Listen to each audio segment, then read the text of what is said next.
Good morning, second grade citizens. Mrs. O'Leary back again. Today we're talking about we the people creating a democracy. Think for a moment, what if you had to pay $100 tax every time you came to school? Or Miss Schubert made everyone check out a book about lizards when you went to the library, whether you wanted to or not, and had to pay a $5 tax each week for checking out books.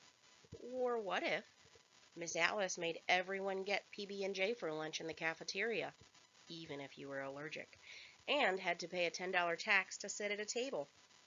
Or what if every time you had to sharpen a pencil, you had to pay a $7 tax? Does that sound fair? Would you be happy with these policies? Well, a group of people a long time ago said that they weren't happy with the policies of their government. And if you answered no to those questions, well, then you might have done well over 200 years ago. Because we are citizens of the United States right now, but if you lived before 1783, believe it or not, you would have been a citizen of England, and you would have lived in one of the 13 colonies. See, America didn't always look the way it does now. Before the United States of America became a country, it was ruled by Great Britain, and there weren't any states. There were 13 colonies. A colony is an area of land that's ruled by a faraway country. Citizens of England? If you lived in one of the 13 colonies, you were considered a subject of Great Britain. And that guy over there in the corner? Yeah, well, he would have been your king. That's King George III.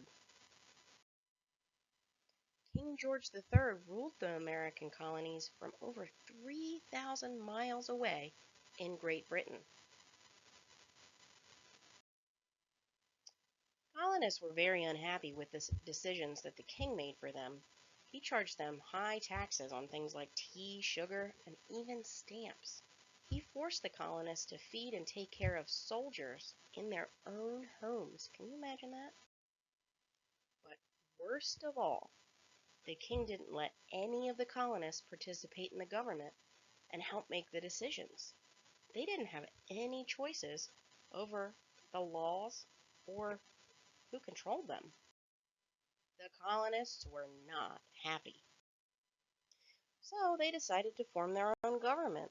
And on July 4th, 1776, they approved the Declaration of Independence. The colonists wrote it to say that they were no longer going to listen to the king. Instead, they were going to form their own country. Did you know that our school is named after Mr. William Paca, one of the people from Maryland that signed the Declaration of Independence? The colonists decided their new government would be a democracy, a government that's ruled by the people. This would allow people to have a say in who could be in the government and the laws that would be made. The Revolutionary War. The colonists fought a long war with Great Britain. General George Washington led the colonists' army against the most powerful army in the world and won in 1783. In 1789, that general became, you guessed it, our very first president of the brand new country of the United States of America. You might recognize him from such hits as the $1 bill.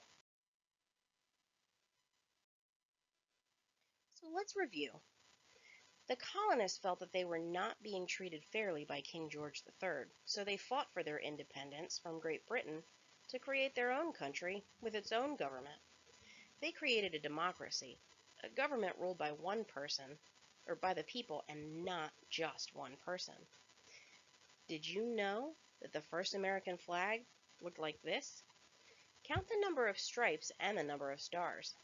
That number was chosen on purpose. What do you think that purpose was?